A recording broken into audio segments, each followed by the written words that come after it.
back, guys, to another episode of Pivot with Purpose with me, your host, Carla Wilmaris. Today in the studio, I have my main guest, which is Paola. She keeps coming back. That's a reoccurring guest that I love her. She's a resident guest. That's what the word I'm looking for. Paola's here. So, hey, girl. Hi.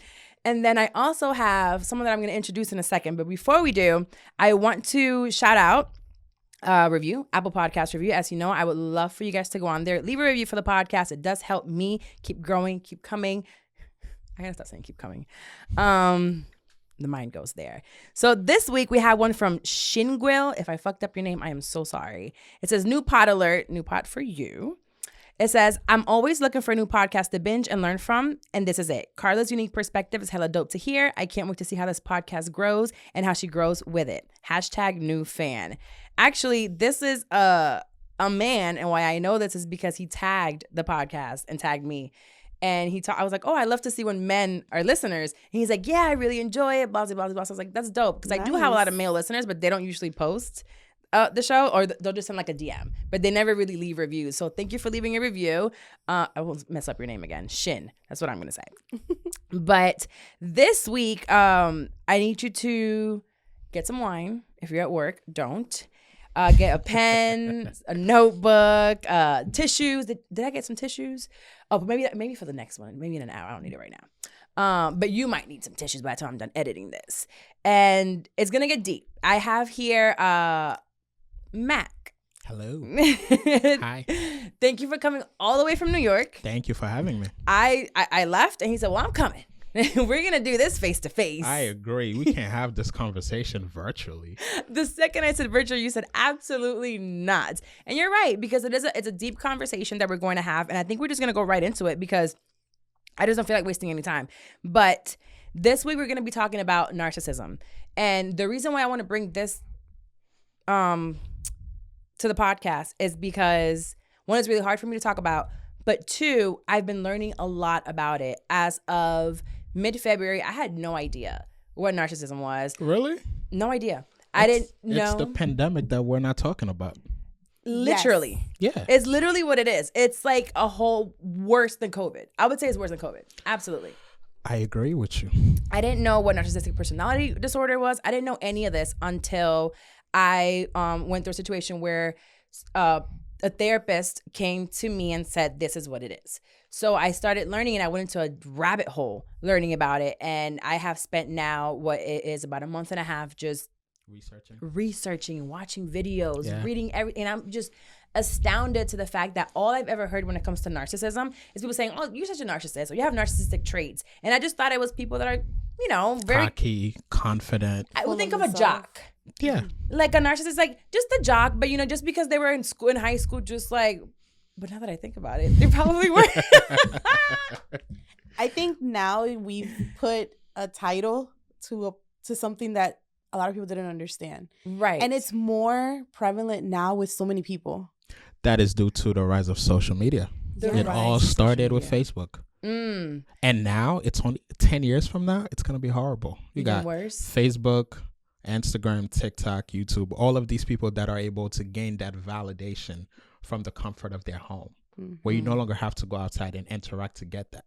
Hey, I can just take a picture knowing what's going to work, infuse it with whatever I need to in order to gain validation. That's why kids nowadays are hurting themselves over likes, over comments. Literally killing themselves, like 11 and 12-year-olds. But let's go back to what narcissism is, because I want to start off I was watching Med Circle on YouTube, and there was a quote that they said, a recent study suggests that 1 in every 16 Americans has been affected by someone with narcissistic personality disorder at some point in their lives. So we're going to be talking about narcissistic personality disorder, but I want to dive in right away into what NPD is and what the difference then is between a narcissistic person, a personality disorder, and a nigga or a mama who's just an asshole or just a toxic person for you. You're just in a toxic relationship or in a toxic cycle versus actual narcissistic personality disorder. So what is NPD? So the stat you said was 1 of 16 has been affected by a narcissistic diagnosed individual, right? Correct. I'm going to challenge that. Yeah. And I'm going to say it's actually more frequent. Wow. I would say 1 in 6, 1 in 5. Wow. Due to the fact that a lot of narcissistic individuals don't go to therapy to be diagnosed. So they're only referencing those that have been diagnosed. Gotcha. So basically NPD, narcissistic personality disorder, is just an individual that lacks empathy, that have a deep-seated insecurity and entitlement, sense of envy, and want others to be envy of them.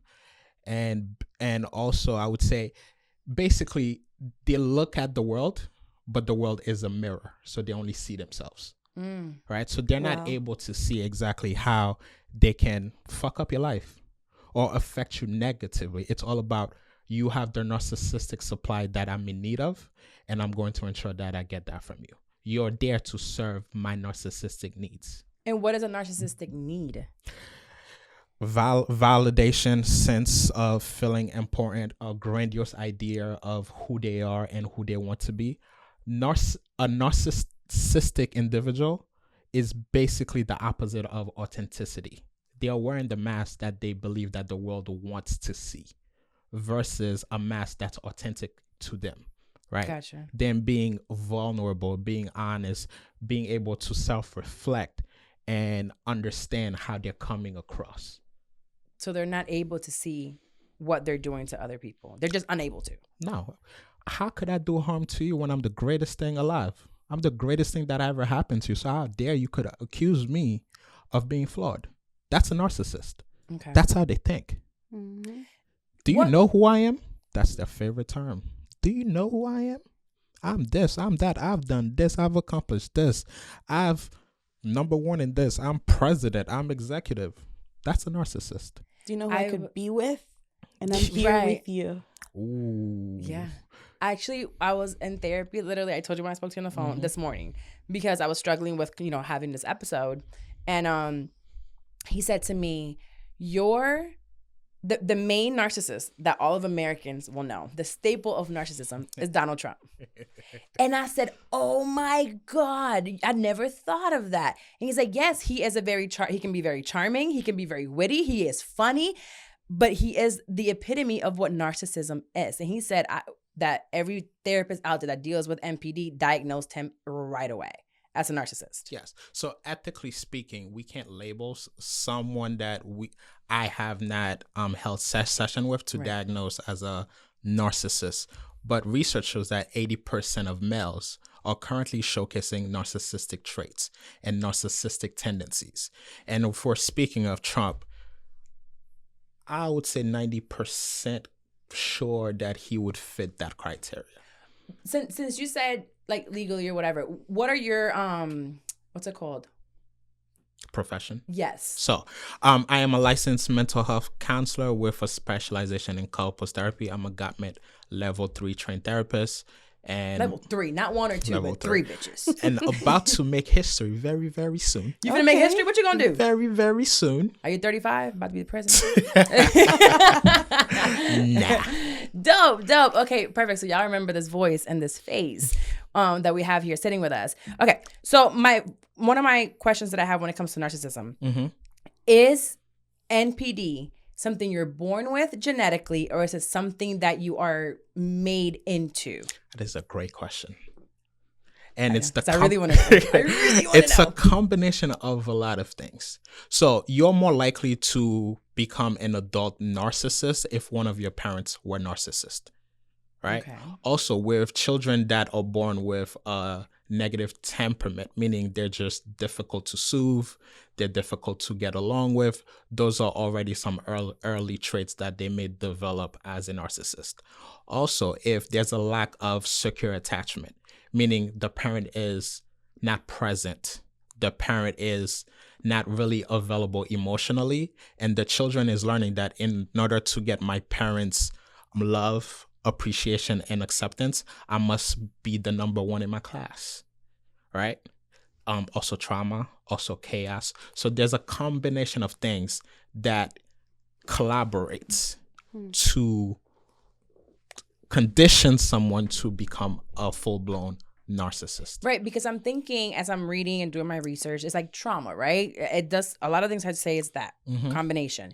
But then I think about people that come from nothing and they've been, have really traumatic times in their childhood, but they didn't become narcissists. Yeah. So what's the difference between that? It's the response to the trauma, right? So let's say something happens to you and your parents are there and they're able to console you and make you feel safe. You know, basically, right, if you're with your child, are they able to go and roam around, and when they get scared, they come back to you, you soothe them, right? You're telling them, it's okay, I'm here. Whatever you need, I'm here. On the flip side, there are other parents where they tend to over-validate their children, right? My child is the greatest, but they haven't accomplished anything. My child is the greatest thing on earth. My child is very intelligent, but they're scoring a D, right? So you're teaching the child that in order to gain their validation from you, they need to have reached a certain status. What about a lack of love? Very important, because that forces the child to create their outer world as opposed to their inner world, right? If you're not present, you're not giving me the love willingly. So now, in order for me to gain that acceptance, it's being done by me accomplishing certain things. Okay. Right? Yeah. Narcissistic guys are the nicest in the beginning. They are. And I don't think that from, again, the research and what I've been through, it's no one else will know unless you're deep in with these people and in a closed door. So you won't see the negative aspects of it. But let's get to that part, right? So you've mentioned empathy. Mm-hmm. So what is empathy and how do they lack that? Empathy is the ability to feel for others. Is the ability to understand what others are feeling and being able to identify with that emotion. Narcissists don't lack empathy. That's a myth. Narcissists can rationalize empathy, meaning they understand the significance of it, right? Because a narcissist From the mouth out. Exactly. A narcissist is able to provide comfort and is very charismatic, and that's their way of recruiting you.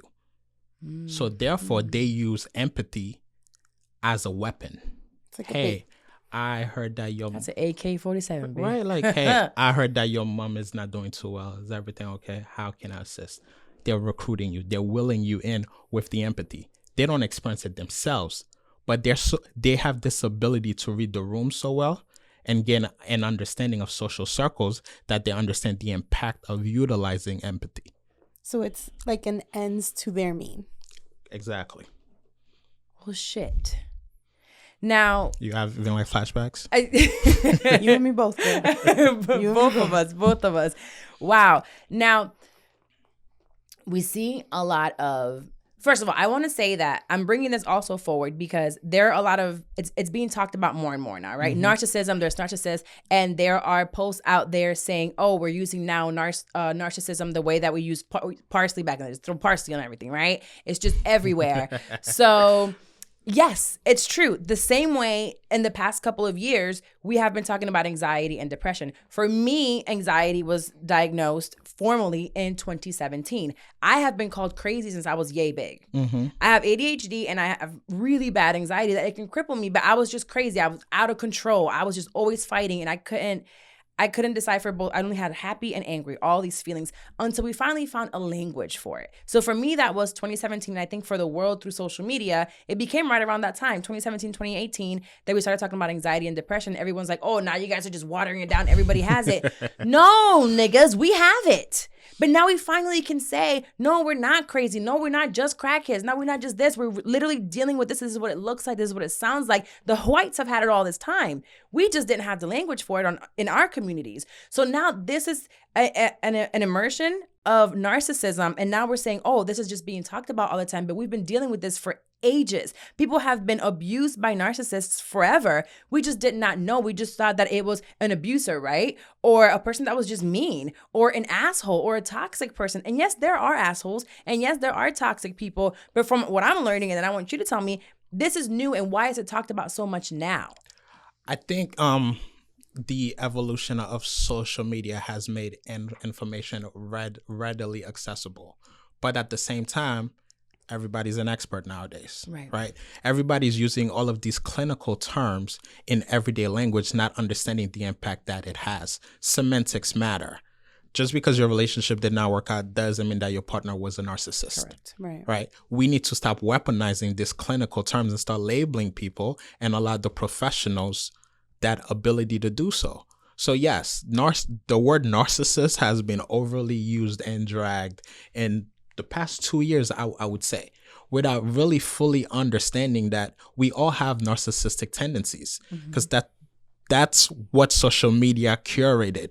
Let me show you the highlight of my life, whether it's true or not, right? Likes, followers, right? People saying, hey, you can't sit with me because you don't have this amount of followers. Oh my God, from Mean Girls, was she a narcissist? Regina George? Yes, was Regina a narcissist? We cannot diagnose someone unless we sit with them for a number of sessions and go through the proper protocol. Traits.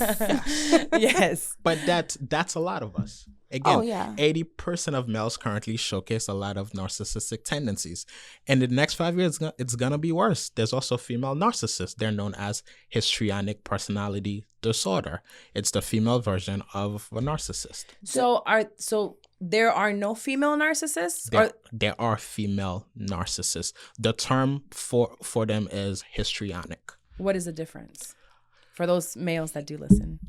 It's mainly, I would say, from the top of my head, the main difference is their ability to weaponize their sexuality, their feminine energy, to gain access to the things that they want. Ouch. Wow. And I read also that they're more like a victim. They play more of a victim a lot of times and very like hurt and just, I don't know, that's their manipulation for women. It could be. Because I feel like I've had now, in my life, I had 2 narcissists, a female and a male. And I'm that like, you've dated? No. Okay. No. God, no. We got to know. No. A family member and then a partner. Mm-hmm. So one, which I'll just say it. I did not diagnose anyone with narcissism. What was, again, said publicly, which is the only reason why I will address it publicly, I did not say anyone was a narcissist. The person was diagnosed after 2 years of consistent therapy. Not by me, but by a licensed therapist. So going from there, that's where that came from. So I had no idea, again, as of February, what narcissistic personality disorder was. But I do want you to give me the difference between narcissistic traits and then the disorder. Okay. So the disorder is just you meeting most of the criteria, right? But the difference between the two is with the disorder, you actually get to see the person and talk to them and be able to understand their story, their life experiences, so you can diagnose. Now, when you're just seeing someone on social media and you're just interacted with someone, they can present as narcissist and have the narcissistic traits. You just can't label them because you have not had enough conversation as of yet to do so. Can someone have a healthy amount of narcissistic traits? I think the way the world is created, narcissists and those that have narcissistic traits are actually rewarded. Because if you think about it, right, in the dating world, we desire partners that are powerful, partners that are financially stable, partners that is part of a certain social class, right? Or or economic class, right? And in order to be the number one in the world, you got to really believe in yourself. Right. At times, that belief tend to be false. It's rooted in insecurity as opposed out of a space of abundance. Kind of like a fake it till you make it? Yes. But that could be also, because when I think of myself, right, and let's say when I first started the show in 2018, 8 months in, I wanted to do a live show. Did a live show, had no idea if anyone would show up. Sold out 150 seats. No idea. Here in Orlando where no one knew what the hell a podcast was. So I did that. And that took a sense of just kind of going for it and just believing that somebody will show up. It might have just been my daughter and my ex at the time, right? So, but it ended up selling out. So what would that be called then? Is that just confidence? Is that just going for it? Fearlessness? That's not a narcissistic trait? Well, anything can appear as however we defined it. It all depends through the lens that we look at it, right? For a narcissist, usually from point A to point B is astronomical, right? Gotcha. You went from 0 to 150. A narcissist may say, I want 3,000. I want to sell out a stadium for my first live show, right? It's just having this grandiose idea of self. Gotcha. And not being able to actually make sense of it. And again, like the biggest myth about narcissists is that they love themselves, but in reality they don't. They hate themselves.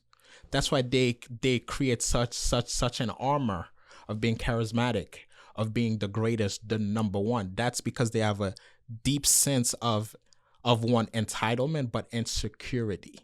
They cannot sit with their own thoughts. They can't find things that they love about themselves. So they create this outer world where they are the top dog and that they are loved. Gotcha. Now, one of the things that I keep getting the same answer, so I'm going to ask another therapist. Okay. Now you're going to be the fourth therapist I ask this question. Can narcissistic personality disorder be fixed or healed? Can they get better? No, that's the short answer. They can make incremental changes, but they would need to be in therapy multiple times a week. For the rest of their lives? Yes. And here's why. There are, step back, right? Your personality is your personality. That's not going to change. If you're an extrovert, you more than likely will always be an extrovert. If you're a narcissist, you will continue to be a narcissist. You can just automatically change who you are. A narcissist has the need to say what they have to say, right? They have the need to seek that narcissistic supply. Can you explain what supply is? It's basically whatever they are lacking, whether it's love, whether it's affection, whether it's validation, whether it's a sense of self-worth, or whatever the case may be. With a narcissist, they are known for rage, for aggression, for verbal comments that's contempt, right? Name calling, belittling your partner. They are unable to stop those things because that's who they are. But in therapy, they have a safe space where they could say these things to the therapist and make sense of it, where the therapist can help them address it and make sense of it. But they have to accept that they have this personality. Yes, right? The diagnosis. They have to accept the diagnosis. Because to them, it's like telling them to change who you are. You can't tell somebody change who you are. Especially when you love yourself. No, but even you right now, I can't tell you stop being you. That's what they're going to hear. Yeah. Stop being you. Okay. But it's like telling them, okay, for example, if someone's diagnosed with cancer doesn't change their personality. It changes their life, but it doesn't change their personality. So it's like learning how to adjust with cancer now. Yeah. You can't tell a dog to now become a cat. They'll always be a dog. They can learn to be more behaved as a dog, but they can't automatically change to a cat. And this is the reason why it's so scary to me that people are throwing the word, narcissistic out there, the word that they are narcissists, because it's not a joke. It's not anything that's like, oh, this person is just, they're funny. It's not a charismatic thing. It's a very negative, self-destructive, and they destruct everything in their path. Everything in their path that they've ever touched gets destroyed and hurt. And that's not something you just want to put out there, that energy, to anybody. Like, I would never want to sit there. There are people that struggle with bipolar or other personality disorders. And people love to be like, when someone has a rage, be like, oh, you're bipolar. No, bitch, I'm mad. Yeah. And I'm going the fuck off. That does not mean that I'm having an episode. There are people that really struggle with this. Yeah. So the narcissist doesn't necessarily struggle because they're fine. The people that struggle, I think, they're appear fine. They're what? They appear fine. They appear fine. Correct. Yes, because I don't think anyone on the outside world would know what they're really going through inside and within their private lives. Yeah. But at the same time, I hated that it's being used the way that it is, because now I have experienced this twice in my life, and it's with two people that I can't get rid of. So it's learning those boundaries. Yeah. So I have a question. I know you said that they would have to go through therapy multiple times a week, and that they're known for like their rage and belittling people. So I dealt with a narcissist too, and in two different eras. When I dealt with it, nobody was talking about it. I didn't even know what it was till now. I put the title to it. I'm like, okay, it makes so much sense. Are narcissistic men and women capable of genuinely loving someone if they don't feel since they don't have the empathy and all that? They appear to love themselves, and you are here to validate how great they are and how amazing they are, so they can escape that deep sense of insecurity that they are experiencing. So, like, it's a mirror. I only see myself in the mirror, right? Your job is to help me see myself as powerful, as worthy, as the top dog, as number one, as successful. Mm-hmm. When you're in a relationship with a narcissist, you're actually in a threesome. Yeah. Lord, I thought I never had I can validate to that. I can say that. Yeah. There's always... Who's the third one? There's always someone else, because they want to remind you how desired they are, how wanted they are. And a narcissist never leaves a relationship until they have someone else ready for them. Let me drink again. We need tequila. Where's the liquor? We do a check-in. How are you? I'm good. Okay. Yeah. I can see that. I love how you ask. Yeah. I can see that. And I can't even say anything. Like, I'll say my situation is very far removed from, it's been 5 years. And I Congratulations, by the way. And to you as well. She is literally my saving grace. Carla, when I told her from the first time that I walked into her house, I said, oh my gosh, was that apparent? This was 5 years ago. Yeah. And that was the first thing I told her. I said, I can't shake how much this is 5 years ago. But she just kept telling me, he reminds me so much of so-and-so. And I didn't know what the hell she had been through 5 years ago. I didn't know her back then. So I'm just like, okay, cool. Like, yes. And at that point, I wasn't going through anything. She wasn't going through anything. It was fine. Everything was fine. But from the first minute I met her and I was in their home and I was with her, I was like, oh my God, like they would have really gotten along. That's all I kept thinking. And then as time went on. Yeah. The most beautiful relationships that I enjoy watching through social media are two narcissists together. I wish there was an island somewhere where we could just send them and let them be together as long as they don't have children.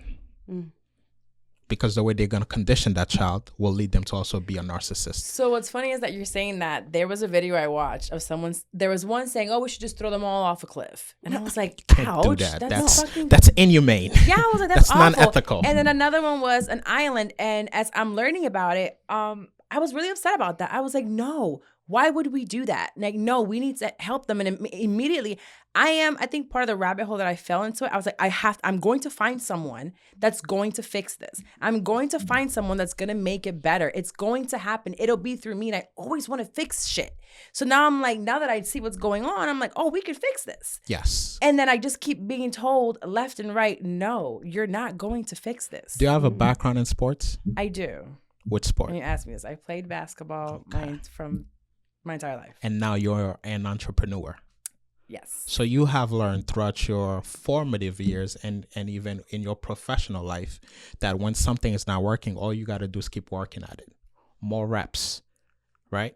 More reps, different strategies, more work. Yeah. You got to put in the work. Exactly. So now in a relationship, you have that same mindset. Oh, it's not working. What else can I do to fix it? What more reps can I do? Let me show more affection. Let me be more understanding. Let me be more loving. That should work. But with a narcissist, that's not going to work. So one of the reasons why people remain in long-term relationships with narcissists is because due to that idea that I'm going to change them, or they have the potential. But in reality, if you're dating a narcissist, you need to know two skills. The number one skill is radical acceptance, which is a DBT skills that says accept reality for what it is. I'm dating a narcissist and I'm choosing to be here. That's my reality. I can leave or I can stay, but I'm choosing to stay. The second one is deep, DEEP. Do not defend. Do not explain. Do not engage. Do not personalize. So whenever they say something to you, okay, cool. Okay, no problem. do not feed into the dyadic process, because that's where you're providing that narcissistic supply. But sometimes that non-engagement, that was good. That was. It's so weird because it's like I'm looking at it now and it's like I'm way over it now. I'm way over it. But it's like when I was in it, it's like I'm not crazy. I was like, I'm not crazy. And it took a long time for me to say, this isn't normal. And it took me having my daughter, not talking to anyone for almost 2 years. Nobody knew anything till the day that I was like, you know what? Like you said, you can try and love them to fix it. You can try and make a house to fix it. You can try and cook them dinner every day, breakfast, lunch to fix it. And they will still, excuse the term, shit on you. Yeah. And you start losing yourself because you're putting so much into that person that you lose yourself. You don't even know who you are anymore. You're drained. You gain weight. Your nails aren't done. You have no time. You literally start physically getting sick. Yes. Because you no longer have any time to think, to breathe, to be there for yourself and take care of yourself because you're putting so much into it. I'm reading the book Boundaries. I don't know the white man name, but it's really good.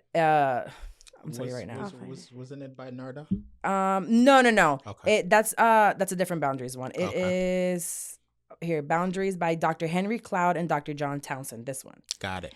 It is actually it's Christian based as well because it talks about the Bible and a lot of it. He quotes different scriptures while he's talking about boundaries.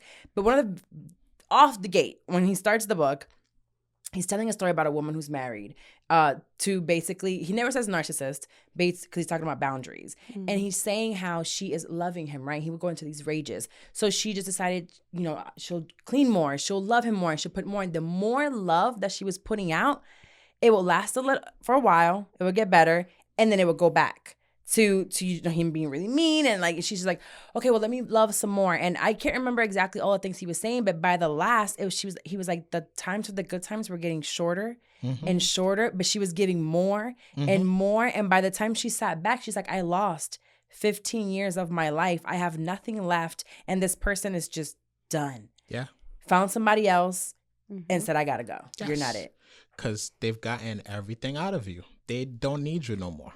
So now they go into their next recruit through their next source of supply. The thing about it to me, it just sounds so evil. Mm-hmm. It sounds so negative. And it's like, these are people, right? These are people that we love. These are parents. These are sisters. These are friends. These are partners that we feel so much love for. And then when you're describing what they are, who they are, it's really dark. Yeah. Try leaving one. It gets darker. Yes. It gets worse. Who are you telling? They make your life a living hell. Mm-hmm. They'll make your life a living hell. You feel terrible because you feel like you did something wrong. Yeah. Yeah. They went over your friends. They tell them stories or lies about you to flip them against you so you have no source of support, right? If you're married to them, right? They may not even care about being a parent, but may ask for custody just to stick it back to you. Mm-hmm. If they fear or if they sense that you are in the process of leaving them, they start spending a lot of money on unnecessary things just to lower your ability to walk away. Mm-hmm. Wow. Yeah. That is something that I will say so if anybody is listening right now, right, and you're like, man, this sounds very similar, take everything we're saying, but also do your own research, right? Yeah. And one of the things that I will say that is my saving grace in my entire life, but for me, it was 2017, right after my father passed away. I didn't know what was going on. So, and I experienced some very dark moments from 2016 until about 2018, 19.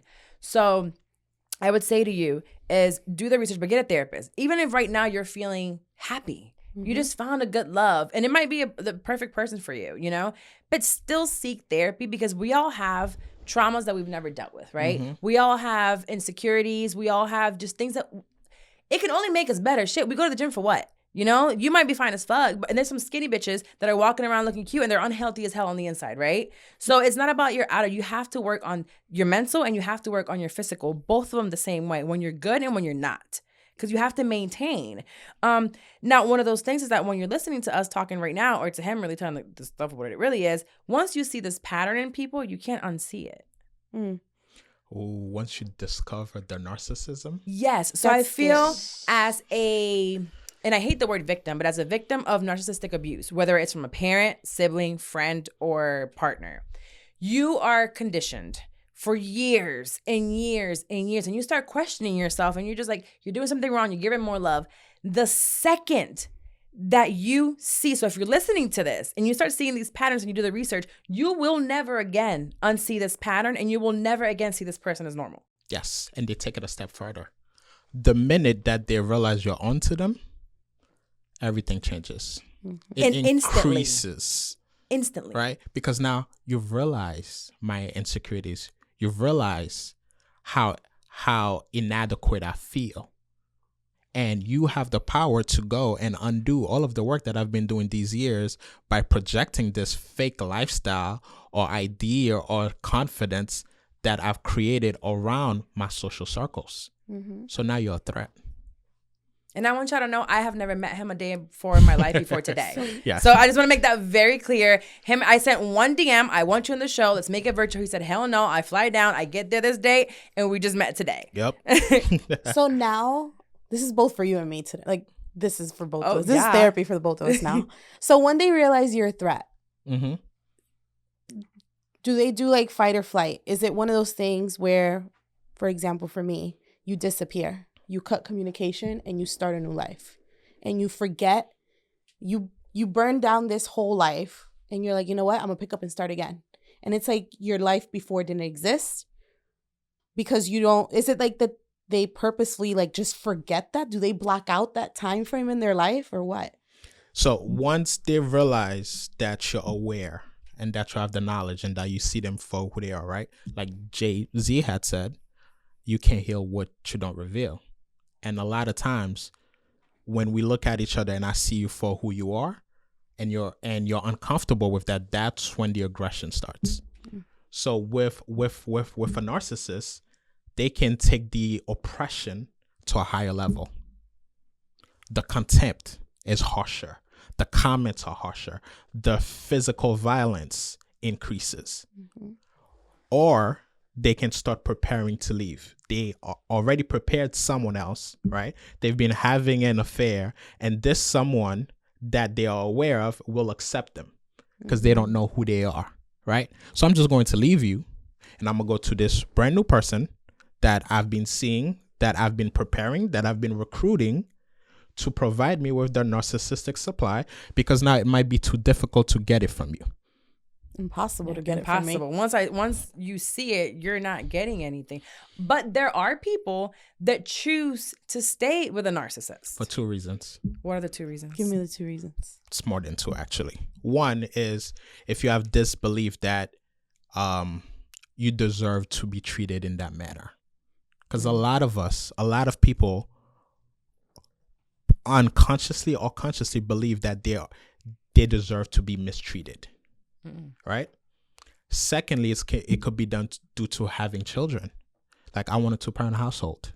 Mm-hmm. I want to try to make this work. Or even socially. Like, I've been screaming from the mountaintops how amazing our relationship is. And with social media, we got matching outfits. We're going to Louis Vuitton store. We're going on vacation. Like, all of these flashy things. Mm-hmm. And now to come out and say, yo, this was all fake.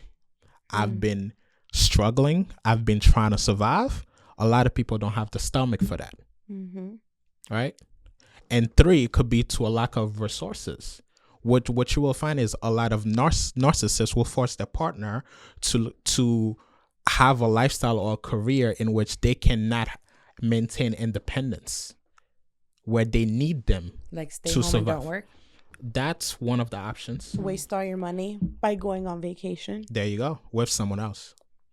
No, not that. That didn't happen. I was on vacation. Okay. It was me. Your money was being wasted on vacation? Mm-hmm. Ouch. And it was like, oh, let's go on vacation. Let's reconnect. Oh. Let's reconnect. That happens a lot. And it would be the most perfect weekend. And then literally hours after we got back, it was back to the... Mm-hmm.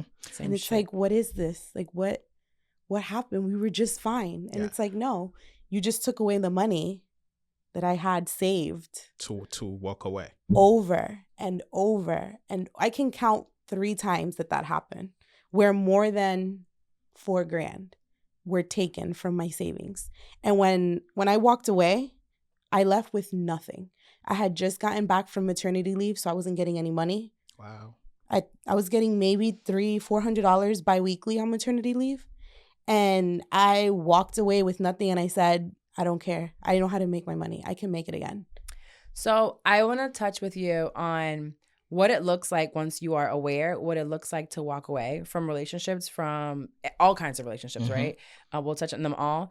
And what it looks like for me to move forward within my life. But before we go into that, I do want to answer a question from a listener. If you have a question or you want some advice from me, because I'm a professional advice giver, I have a degree in that. It's that, you can send the email to askcarlawilmaris@gmail.com. So make sure you send your emails and I'll be pulling them for the episodes. This one is from M. That's just the name she gave. It says, hi, Carla. I will try to keep it short and sweet. All my past relationships have ended because of cheating. Now I'm in a relationship that hasn't had many bumps on the road. We experienced one in the beginning of our relationship, but he was just messaging a female. I feel like I cannot stop thinking almost every single day he's cheating on me. I cannot say he gives me a reason to think he would be doing something, but I've been conditioned to think relationships come with some sort of scandal. He has been very patient with me, but at times he can get frustrated that I'm always accusing him of cheating. And I can understand that because I would feel the same way. Any tips or advice would be great. XOM. Oh, that's for me? I think Because you are the professional advice giver. You're right. So let me go first and then you'll get a real therapist to tell you. And before you go, I just want to note that my specialty is affair recovery. It is. I did see that. Yeah. So Ooh. It's a great question. Because people, oh yeah, we're going to touch on that. Okay, good. So I always give advice from my own experience, right? And so it's just like, take it or leave it type of situation. I was never cheated on that I knew of until I was in my previous to last relationship for 6 years. And when I found out, I was like, I just knew when somebody cheated on me, I was going to leave and I was not going to be there. Shit, you cheat on me? Yeah, right. Got cheated on, I stayed. And then I got cheated on again and again and again. And my dumb ass just stayed. And I was like, okay, take me on a vacation. All right, buy me a Louis bag. Okay, buy me a pair of shoes. Like, it was like, all right. I already knew what that relationship kind of was in the back of my mind, but I stayed, even though I thought I never would. So then I get in a new one. My mind is now conditioned that niggas ain't shit. You know what I'm saying? They're going to cheat and they're going to do whatever. And I remember getting to a point where the person validated me enough in those first couple of years where I never felt the need to even look. I never thought that this person would cheat or had cheated. It was just, they don't give me that. So from me to her as a woman, I'm looking at, if you're still with him and you're still feeling these feelings that he hasn't made you feel comfortable yet, is there something? You probably could have super deep rooted issues that you might have to deal with in therapy, most likely. But also, if he knows this, does he make it easier for you, at least in the beginning? Has she communicated though? That too. Well, right. Yeah, she doesn't say she communicated that. With a lot, so after being, she said he's been very patient with her. Yeah. After being cheated on, which is a very traumatic experience. Tell me about it. You tend to experience those symptoms for at least 5 years. A lot of PTSD symptoms, like post-traumatic stress disorder. So whenever his phone is going off, whenever he's talking to someone else, whenever he doesn't answer at a specific time, you are going to experience these flashbacks and these triggers. Wow. Now, the key is to not weaponize your trauma, but to actually lead with vulnerability and compassion. Toxic relationships begin when we weaponize our trauma as opposed to leading with vulnerability. So she has 2 options. She can weaponize it and start accusing him of cheating and checking his things and etc. and confronting him. And he may not be, right? So therefore, that's going to create a toxic environment for the relationship. Or she can go to him and say, hey, I have been cheated on in the past. And lately, I've been feeling very triggered whenever your phone rings. It's not that I'm accusing you. It's that due to my experience, I'm hyper vigilant. I am working on it and I just need some support. Use the words. So I just need you to kind of be more honest with me and remind me and invalidate me and not make me feel like I'm crazy when it's happening. So if I ever feel like I'm accusing you of something, it's not, I don't mean to, it's just due to my experience. That's where I go to. Now, how long could that last? That's a lot of words to think about when you're triggered in the moment. Right. The phone is going off, and so you there's probably stuffing can't do it in the outside. moment, right? You should probably do it when you're not triggered. Yes, that should happen prior to being triggered, so he is aware, and you guys can already have a system on what that's going to look like. That's why it's very important to know how to communicate. 96% of the time, the way you start a conversation is exactly how it's going to end. So the minute you're triggered and you go in, nothing's gonna be resolved. It's just going to get worse. But if you go when you're calmer and when your mind is more clear and you have that honest conversation, and he's a good guy, and like, you know what, I get it. So what can I do? You want my password? You want me to hug you when you're feeling like that? You want me to remind you that I love you? Then I will do that. I'm learning so much. Somebody's gonna get this helping me. Take the camera off of me. No, because we'll talk about it later. So the advice to her is, yes, go to your man, tell him how you have been feeling, tell him exactly what you need moving forward. Okay? Okay, before we keep going with the episode, I do want to say that it is sponsored and brought to you by BetterHelp. Now, you guys know that I talk about therapy all the time. This is what we're doing this episode. So BetterHelp will assess you with your needs and match you with your own licensed professional therapist. You can start communicating in under 24 hours. It's not a crisis line. It is not self-help. It is professional counseling done securely online. That's actually my favorite part. I don't have to go anywhere. Today I did it off of my computer, literally, with my BetterHelp counselor. Go and visit betterhelp.com/PWP. You're going to get 10% off. It is affordable. It's more affordable than traditional therapy. Just make sure that when you're signing up, you let them know, I can't afford X amount, or there's a questionnaire. You can get it for as low as $65 a session, plus 10% off when you use the code PWP. So again, go to betterhelp.com/PWP. Sign up today. Now let's get back to the show. Okay, so hopefully we gave you enough advice. We are going to go into the last segment of this episode specifically, and it's where I go back to our roots, like I say every single episode. I have a fear of God. I am a woman of God. I might have my flaws, but the root of me understands that there is someone out there, and his name is, it's God, it's Jesus Christ, the Holy Spirit, and it's over me.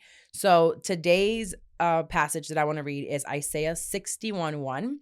And it says, "The Spirit of the Sovereign Lord is on me, because of the Lord has anointed me to proclaim good news to the poor. He has sent me to bind up the brokenhearted, to proclaim freedom for the captives and release from darkness for the prisoners."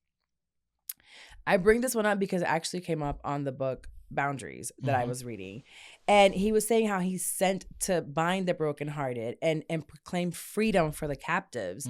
And when you're in a situation, of narcissistic abuse or any type of abuse, really, any type of abuse that you might be dealing with, or you just feel captive even in a job or any type of situation, God is there to take us out of it. If you're brokenhearted, if you're feeling captive, just submit yourself to him. And I will be saying probably, I don't know for how many weeks, I've said it the past, I believe 4 weeks, is that I had no choice but to lean onto God while I was going through my situation, recently. And even with the other person, I had to, that's when I went back to church. And that's when I was like, I have nothing else to give.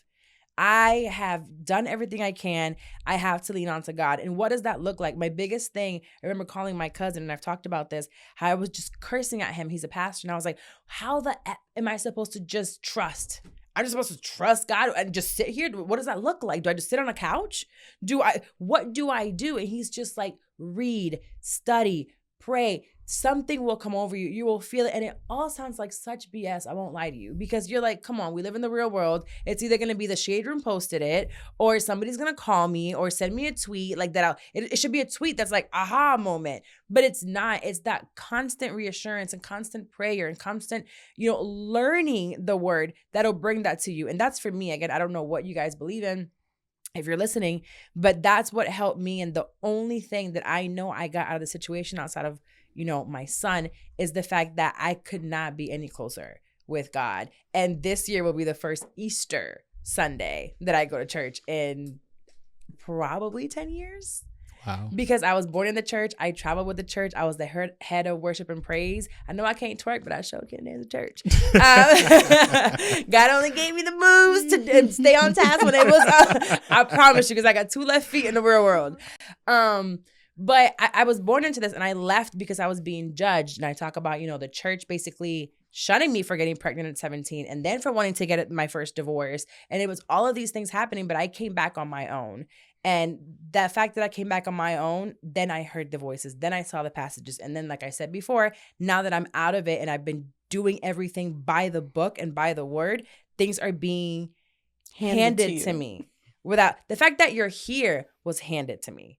Yeah. Literally, it's just everything is coming. Clients, like I literally get phone calls and like, this person wants to talk to you, wants a consult, and I'm like, who? Like no way. In the middle of dishes? In the middle of dishes, literally, like yesterday, I'm like, how? Sounds like my DMs. What is it? Sometimes like, what the hell? You want couples therapy? You? I thought you were perfect. Oh, okay. It's like God is talking about you in rooms that you don't even know. Mm-hmm. You haven't even stepped in those rooms, and your presence, your reputation is being put out there, and you don't have to do anything. No. And also, people recognize skills, right? I always say that as a therapist, I'm here to provide the medicine and not the tea. The tea is definitely more popular, right? Because you have people saying exactly how you feel and using trigger terms to invoke certain feelings in you. But the medicine is more valuable, but it's not as popular. And I'm okay with that. And so is going to when you're having trauma and rough times and really hard time. It's easier sometimes to go out and drink. Yeah. It's easier to go straight to social media and rant. It's easier for you to go and have sex with a bunch of different people. It's easier to do that. But the hard part for me was I can go and talk to 23,000 people on my social media. I can get on this podcast and talk to even more than that. I can go and fuck a couple niggas because I know I can get me some. This is supposed to be a part about Jesus. I am so because Carla got a podcast. Jesus, Carla got a podcast. Carla got a podcast, and she's using it with good purpose for healing work. Yes, but before I got onto here, I have spent months diving into the word. I have spent months and tons of money in therapy. I put in that work in order for me to now start seeing the fruition of that. So yes, you can go and do all of those things to medicate yourself with, but go and get healing first. And I'm doing the process of healing because I do not want this to ever happen to me. And I do not want this to keep happening to anyone else or for it to happen to anyone that I know or may love. Yes. Shout out to your therapist, by the way. Good job. She is amazing. All of them. All of them. All of them. All of them? Oh, I got multiple. Oh, my God. Don't stop it. I might add you to the list, too. What? So, at this point right now where I am in my life, I decided to just go head first into everything. Give me more therapy. Give me another therapist. Give me yoga. Give me meditation, which I've always thought is for the whites. And now my new therapist is like, no, it's not. And he's a black guy. He's like, no, it's not. Actually derives from Egypt and India.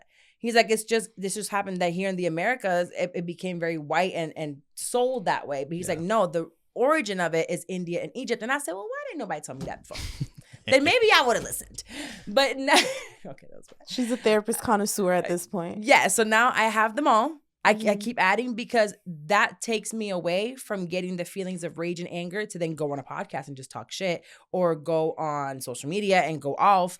It's like I don't want to do it in a destructive, vindictive, angry way. I want to do it in a way from growth. So anyways, Isaiah 61:1. How can they find you and everything that you have? Yes, you can find me on Instagram as talk2mac_therapist, talk TALK, the number 2, Mac MAC_therapist. If you are in New York City, and you are a couple and you want to work with me, black couples specifically, you can find me as therapiesforeveryone.org. Sign up for a consultation. Let's get talking and let's start doing the work. And we're also trying to plan a free black couples workshop. I just need to find the funding.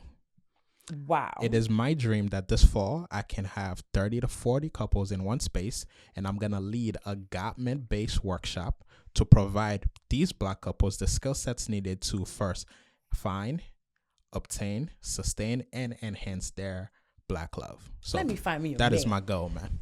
Pull up. I gotta find somebody first. Bring Amanda. Me and Mandy coming. Amanda. Me and Amanda and I are coming. Amanda, get ready, bitch. We coming because we are a couple. She says it all the time. I talk to her more than I talk to any boyfriend that I could ever have. So, Paola, what you got going on? Apart from this, I do have my business with organizing. It's been a rough couple of weeks, and rough in a positive way, because I've been working back to back. You have. So if you are in Central Florida and you need organizing, you can follow me on the Family Planner, or you can just reach out to me at my personal page, Just Pales. She on letting y'all know where Instagram. she's at. She said Carla has encouraged me. and she made it public. I It did. still I is? did make it public, which is a huge step for It's me. a huge step. It's humongous. Don't forget to go to whoswax.com and get your gummies. You use the code PIVOT. You'll get 20% off. I made it 20 for y'all bitches. So go ahead and get that. That's for the single pack. So you can do the membership 10 for $100 a month, free shipping, and you get priority on shipping on that whenever your membership renews. I'll see you guys next week, but Mac is coming back and I want to talk a little bit more on my experience and my feelings, and I have a really big pack of napkins in front of me and I'm going to take another half of a gummy. So I'll see you guys next week. Thank you. Bye. Bye. Bye.